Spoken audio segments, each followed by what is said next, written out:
அதை போல உயர்கல்வி படிக்கப் போகின்ற நேரத்திலே தாய்மார்கள் தங்களுடைய மகனையும் மகளையும் பள்ளிக்கு கல்லூரிக்கு அனுப்புகின்ற பொழுது அவர்களுக்கு போதுமான செலவுக்கு பணம் கொடுக்க முடியாத சூழ்நிலை இருப்பதை உணர்ந்து மாதந்தோறும் அரசு பள்ளியிலே படித்துவிட்டு வருகின்றவர்களுக்கு 1000 ரூபாய் வழங்குகிற அந்த புதுமை பெண் திட்டத்தையும் தமிழ் புதல்வன் திட்டத்தையும் துவங்கி இன்றைக்கு 1ஆம் தேதியான பணக்கார வீட்டு பையனுக்கு 1000 ரூபாய் வருதோ இல்லையோ, நம்ம வீட்டு பிள்ளைங்களுக்கு 1000 ரூபாயை 1ஆம் தேதி தருகிற ஒரு தலைவனாக, ஒரு தந்தையாக, ஒரு தனையனாக இருக்கக்கூடியவர் தான் நம்முடைய மாண்புமிகு தமிழ்நாடு முதலமைச்சர் அவர்கள்.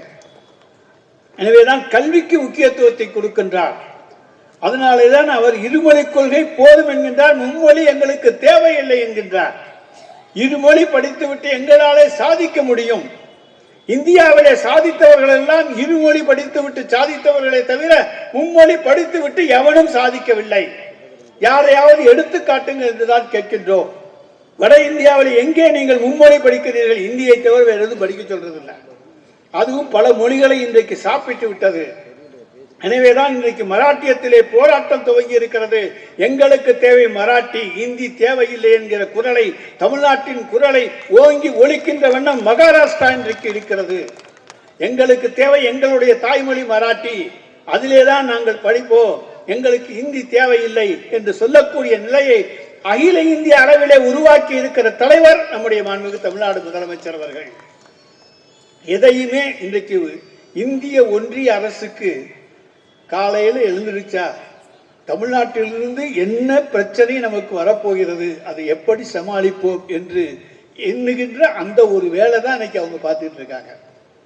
எனவே இருமொழி கொள்கை போதும், மும்மொழி கொள்கை வேண்டாம் என்று சொல்லுகிறோம் என்று சொன்னால் அந்த பிரச்சனை இன்றைக்கல்ல, பல ஆண்டு காலமாக இருக்கிறது.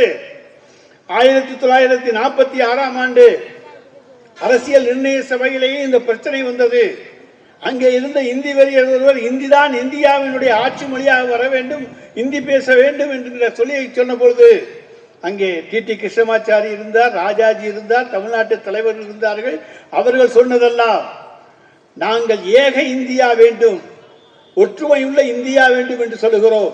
நீங்கள் இந்தியா வேண்டும் என்றீர்கள்.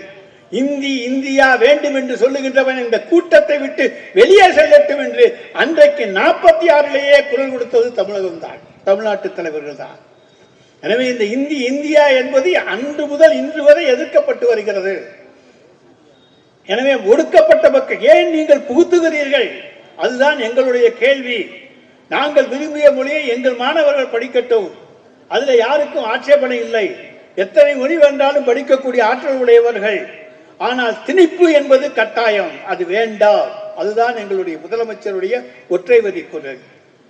இதனாலே பணம் தர மாட்டேன் என்று மறுக்கிறீர்களா? பரவாயில்லை, தாங்கிக் கொள்கிறோம் என்று சொல்லக்கூடிய ஒரு எண்ணம் உள்ள, அந்த எதிர்ப்பு கொள்கையை நிலைநிறுத்தி காண்பிக்கக்கூடிய எந்த சக்தியா இருந்தாலும் நான் எதிர்ப்பேன் என்று சொல்லக்கூடிய ஆற்றல் நம்முடைய மாண்புமிகு தமிழ்நாடு முதலமைச்சருக்கு தான் இருக்கிறது.